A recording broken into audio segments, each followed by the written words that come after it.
Welcome to Just Break Up, the podcast about love, heartbreak, and all the relationship advice you don't want to hear. My name is Sierra DeMulder. And I'm Sam Blackwell, and today we're going to answer a letter from somebody who's wondering how to prepare for the grief of her current breakup. But before we begin, we just want to give you our Surgeon General's warning, which is that Sierra and I are not licensed mental health practitioners. Correct. We are not professionals. We are not trained in any of this, so please take our advice as you see fit. We're only here to offer our humble musings to hopefully shed some understanding and maybe some laughs about the incredibly rewarding but mostly confusing experience that is love. All right, let's just dive into today's letter. It's from Preparing to Be Sad, whose pronouns are she, her, who is writing to us from the crack between the couch cushions with all the grimy coins. Oh. Dear Sam and Sierra, I'm a woman approaching 30, and I just broke up with my boyfriend of 5 years. To make a long story short, I spent a lot of time in this relationship questioning whether I wanted to be in it.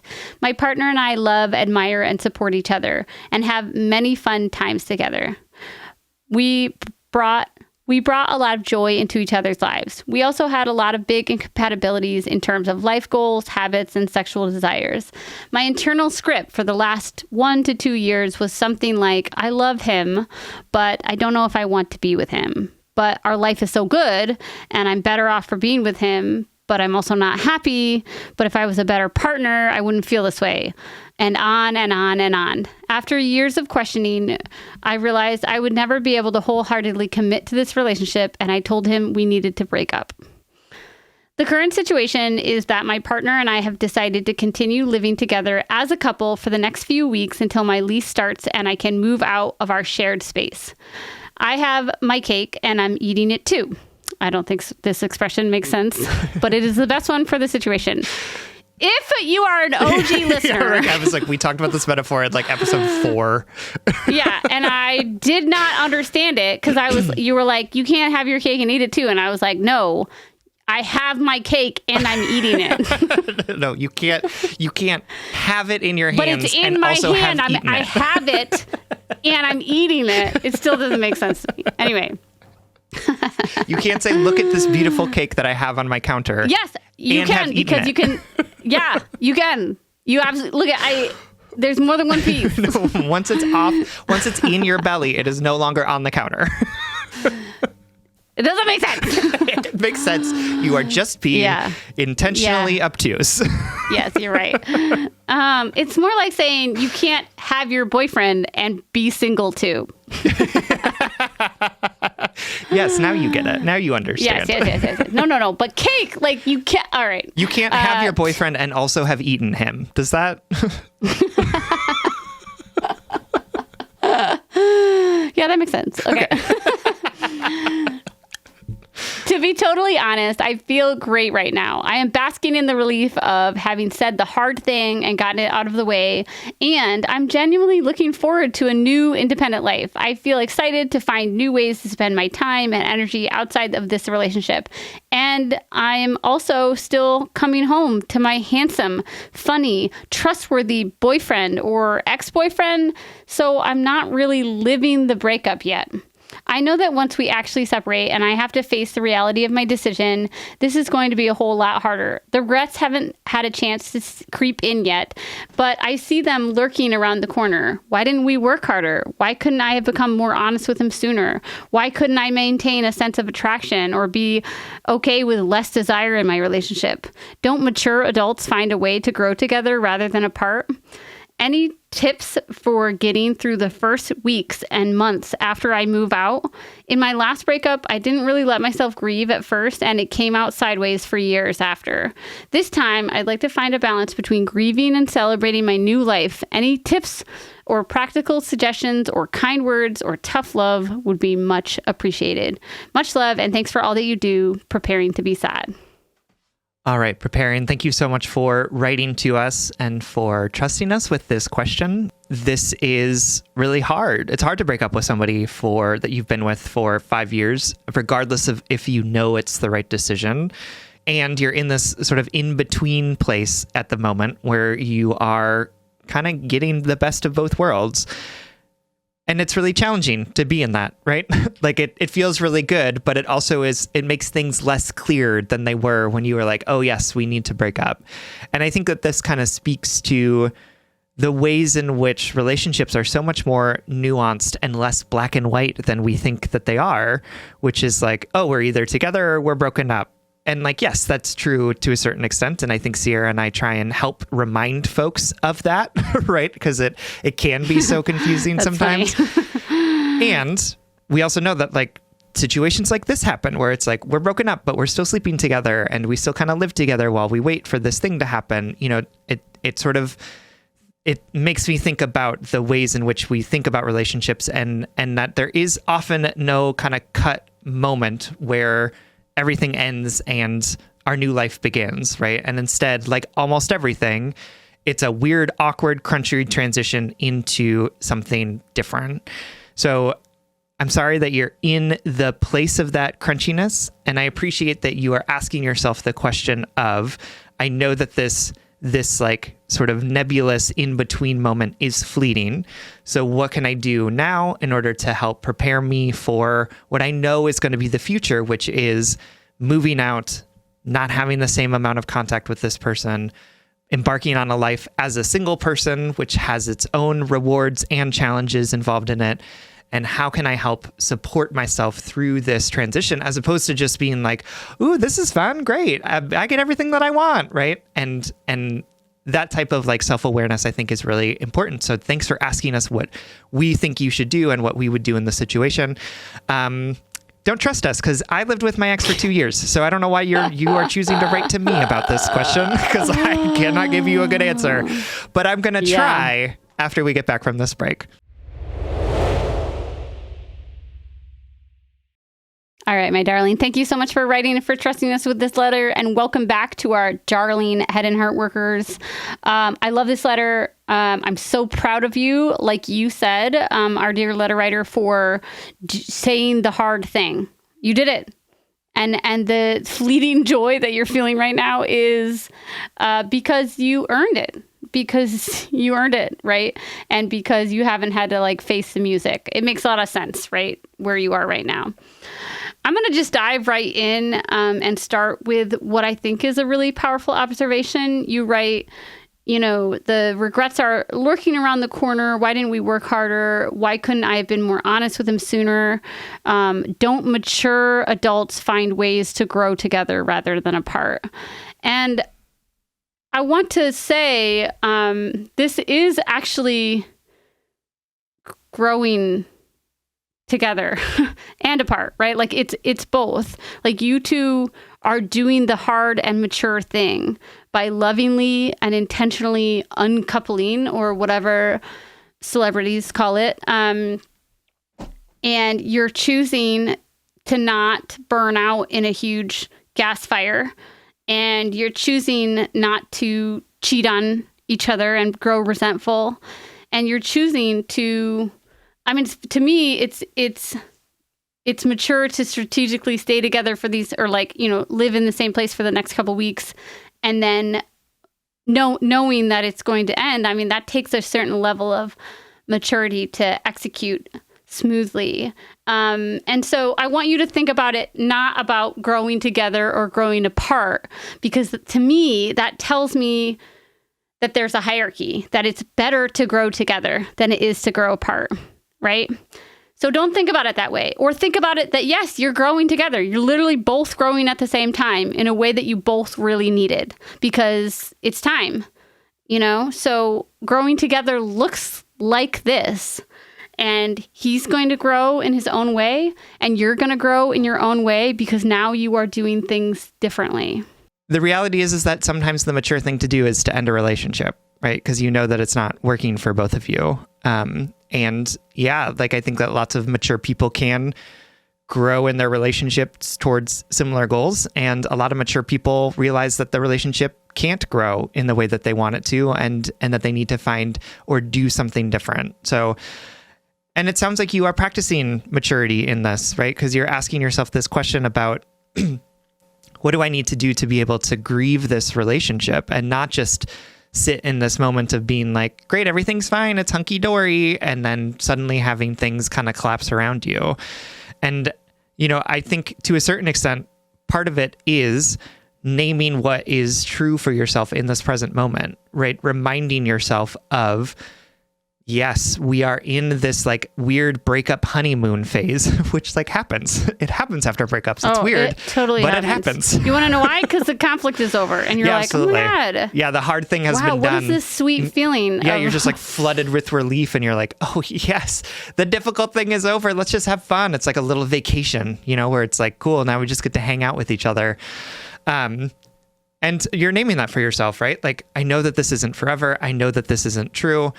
And it's also good to remind yourself of why you decided to break up with this person, right? He wasn't able to meet you on the level that you needed him to meet you, right? He was not the right person for you. He was not fulfilling you in the way that you wanted to be fulfilled, right? Like all of these different things that you know to be true. And remind yourself, both of those things are true at the same time, right? You're feeling a sense of relief and connection because suddenly the hard part is over. And the relief and connection you're feeling is because you are choosing not to be in relationship with him, right? Like both of those things are true at the same time.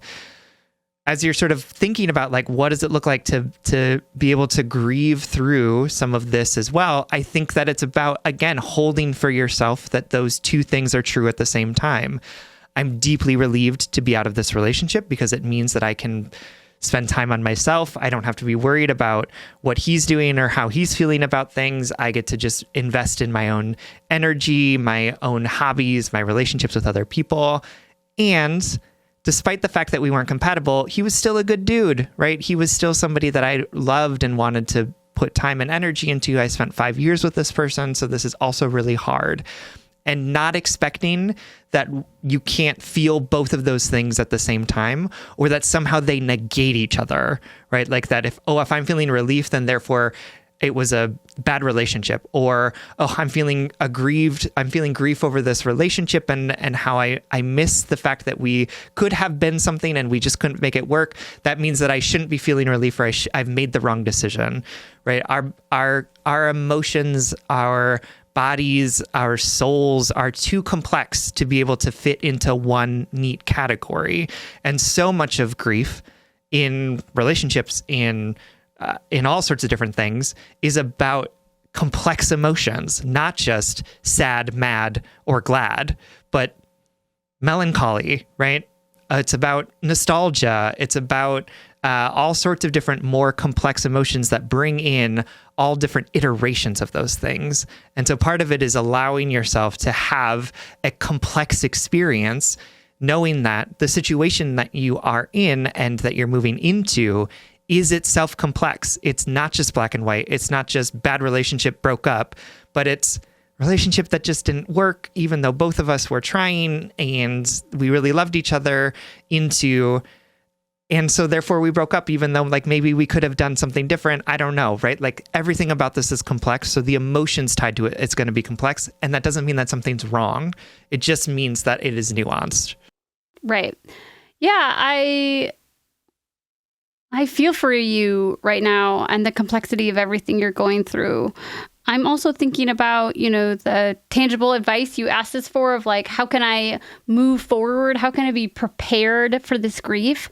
How can it, quote, not come out sideways like it did before, your grief over your last relationship?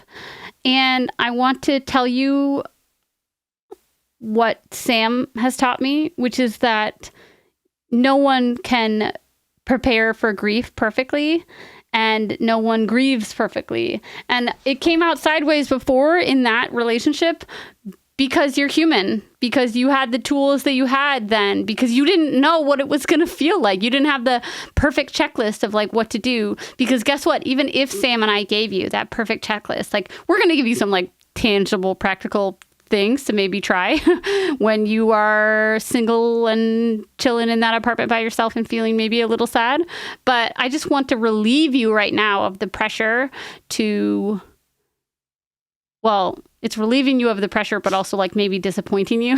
Oh, no. by telling you that it is going to hurt. And the only way past it is through it. That is so true, right? And that we can't expect ourselves to grieve perfectly enough that it never comes out sideways. You know, no matter how quote unquote healed you are, no matter how many tools you have in your toolbox, like grief around all sorts of different things is gonna come out in weird ways that we're not expecting it to. And part of it is also about being prepared for that to happen and to not like get down on ourselves and say, oh my God, I should have been better. I should have grieved this better. But instead to say, oh, yep, there that is, right? I knew that this would happen. And here's what I'm going to try, knowing that this is a new experience for me. I've never grieved this relationship in this way before. So how would I possibly know how to manage every single contingency of all of my grief, right? It's going to come out. And so I think the thing that I want you to also hold for yourself is that you have the tools that you need to be able to do to manage things as they come up, not to prepare for everything, but to say, okay, when I'm noticing that I'm acting out, or when I'm noticing that I'm pushing people away, or when I'm noticing that I'm leaning into having fun at the expense of taking care of myself, what am I going to do when those patterns start to come up, right? And it sounds like you've had some situations where things have happened before, right? What did it look like for your grief to come out sideways in the past? And how can you sort of plan to notice if that's happening again? And what are you going to do when that's happening again? So if you're somebody who's like, what I do is I just throw myself into social situations and I go out every night and I hang out with my friends and I never take a quiet moment because I don't want to be alone with my thoughts, right? What does it look like for you to say like, okay, if I'm noticing that pattern, that impulse coming up in me to just avoid the grief by having fun, how can I stop and make sure that I'm doing what I need to do to sit and process through that grief? So is it that I need to take a night off? Is it that I need to plan a night with a friend where I can just talk about what I'm feeling as opposed to like talking about all sorts of things? What are the things that you need to plan for yourself? And again, it's not to prevent the grief and the sideways from happening. It's about managing the sideways in ways that we can be reasonably readier for, right? This is kind of how I behave when I'm going through something difficult. It's not a bad thing at all, right? If you want to avoid it, if you want to like hole yourself up, if you want to not talk to anyone, like those are all fine ways of handling and processing through what you're going through. And too much of that can be too much. So knowing what you know about yourself, what are things that you want to try to disrupt some of the patterns that might be coming up for you, to try something that you think might be more sustainable for you through journaling, going to therapy, processing with a friend, going on walks, doing meditation, whatever it needs to be that is like something that can bring you back to deciding what you do as opposed to just following the impulse. Yeah. I will say, I love all that. I will also add like a small piece of practical advice. You and your partner may want to come up with a very specific no contact agreement, right? And even if you're like very amicable, even if these last final days are awesome and a little flirtatious and bittersweet and all of that, you owe it to yourself and you owe it to him to give you both a full taste of what being fully uncoupled feels like, right? Which means not texting each other that you miss each other, not sending each other the funny meme. And it's not to be cruel. You can do that. You can earn that. But you both owe it to each other to really know what that feels like so that you can do it later in life more sincerely. You know what I mean? You owe it to each other to know what it feels like to not have each other as that person to reach out to, especially if you're missing them, especially if you're acting out or whatever. So definitely come up with a plan on how to navigate your contact between the two of you, and heck, like write a list of things you're going to do if you're struggling.